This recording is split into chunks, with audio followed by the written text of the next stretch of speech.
Hey everybody, my name is C and I'm the owner of CLM Custom Designs on Etsy as well as YouTube, and my channel is all things crafting. So welcome back if you've been here before, and if you're new, welcome. Come on in and take a seat and let's get ready to learn something. Today we are going to use my M1 X tool in order to engrave some leather keychains. So if you're interested in seeing how I do that, stick around. Let's jump into the intro.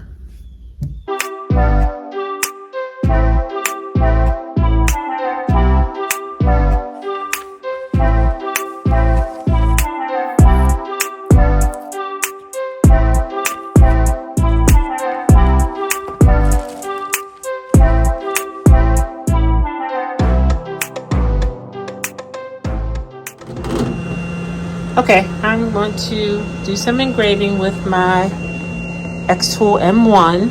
I just got these keychains from Amazon. They're leather keychains. I'm using my Cricut mat so that I can kind of tape down the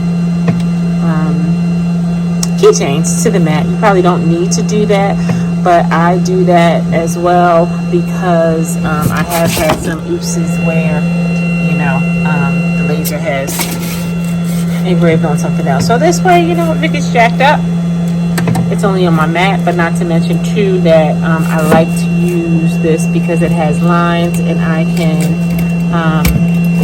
make sure that the object that I'm engraving is straight, because all I need to do is to line it up on one of these lines, and that ensures that it's straight so that my engraving is not crooked. So for me, that works. And I just put a little tape on the end. Not that it'll move, but this mat isn't necessarily all that sticky. It's an older mat, as you can see. It's a mess. So just put a little tape down there so that it does not move. I have the X Tool software open up, and I now need to type the name. So you go over here and you hit text, and hello pops up, and you come over here to the text box. Mine says Anthony because I've already engraved one, obviously. And so we just need to change the name. And the name will be Wilbert. And you need to just kind of center it on the object. Okay, so that looks to be about centered. When you click on the text, you get this extended option list over here. You need to, first of all, you're gonna have to decide what the material is you're using. In this case, it does not have any options for leather in the drop down. So in that case, we're going to use user defined material. You click on this ruler, and that determines the thickness. It measures it for you, which it measured it at 5.5.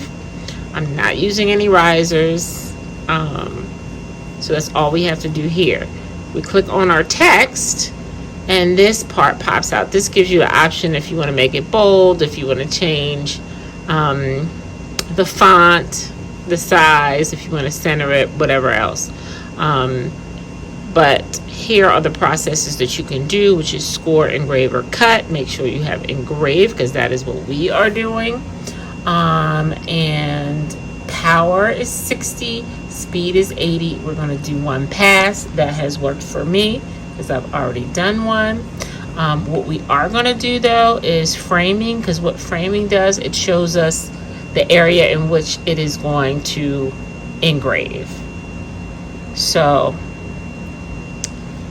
let's hit framing, and it tells us to click this button, which we will. And then if you can see down in there, you'll kind of see, it'll show you the square in which it's going to laser in. And if that works for you, then you can move on to the next step. Okay, since the framing is good, now we can go ahead and hit process. it brings up the name, and then we can hit here at the start, and then it tells us to hit this button, and then the laser will begin. You can see the flashes, and I will show you when it's finished. Now it says complete, so we can lift up the lid and take it out. See that we are finished.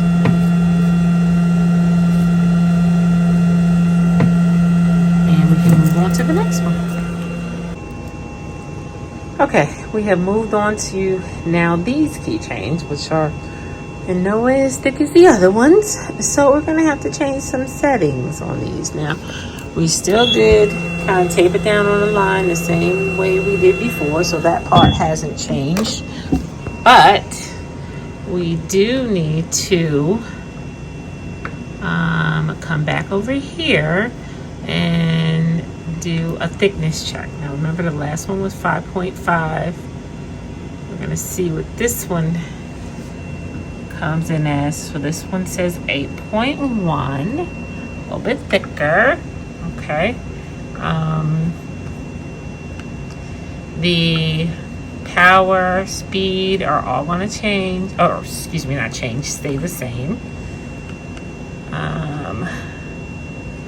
Let me change the name for this one. Okay, I'm still going to attempt to center it, but you see that this picture looks a little wonky. So let's see what happens. I might have to do something differently. So as you can see, I have unscrewed it and I have laid it flat, and we are going to see if that's better. So we are going to, now we have to do the thickness again, because obviously now that it is no longer folded, the thickness is less. So now you see it's 3.1. We need to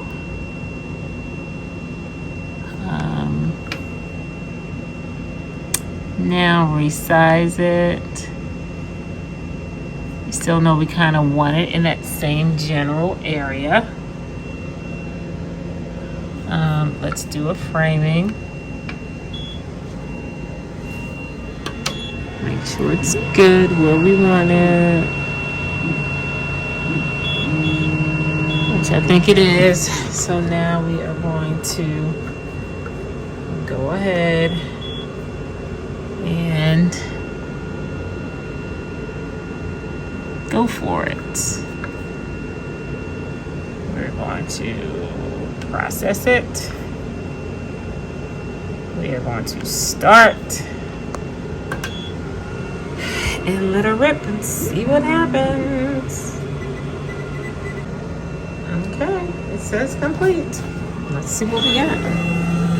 And that came out perfect. So I am going to unscrew the rest, lay them down. I'm going to engrave them, and then I'll be done. Okay, I am all done. I have done all the names. Of course, on these darker ones, it's a little more harder to see, so keep that in mind when you are choosing your blanks. But the lighter ones came out really, really nice. These are all done. This one I had was my first one that I attempted, and of course I had a few, I don't know if you can see, a few mess ups on this side.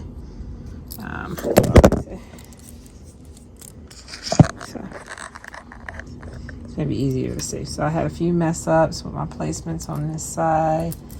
Here's where I kind of sort of got it right, but you know how I am. I hate to waste stuff, so what did I do?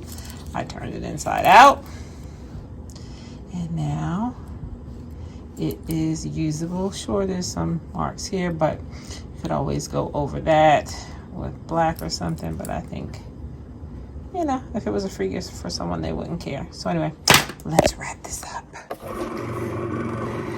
Okay, guys, thanks so much for hanging out with me while I played around with my X2 M1. Sorry about the noise. I don't know, my Cricut decided to start going off all of a sudden. But anyway, thanks for hanging out with me while I did these keychains. That's a little better. Again, I got these keychains from Amazon. That's all you need is the keychains. That have various shapes and sizes or what have you, but there you go. You need your M1 laser and the software, and that's kind of it. So again, thanks so much for hanging out with me. Share my content with anyone who you think would appreciate what I do and could benefit from it. Make sure you like, comment, and subscribe. Also, click the notification bell so you don't miss any of the content that I drop. And yeah, I guess that's it. If I haven't said it before, I am loving my laser. One of the best purchases that I've ever made. Also, I never say this, but the things that I make, you can also buy on Etsy. If you want something that you don't see on Etsy, certainly email me directly. Reach out to me because I do a lot of custom, so sometimes I'm not going to have everything up there. Just let me know, and we can work it out. So anyway, until we meet again, guys, bye-bye.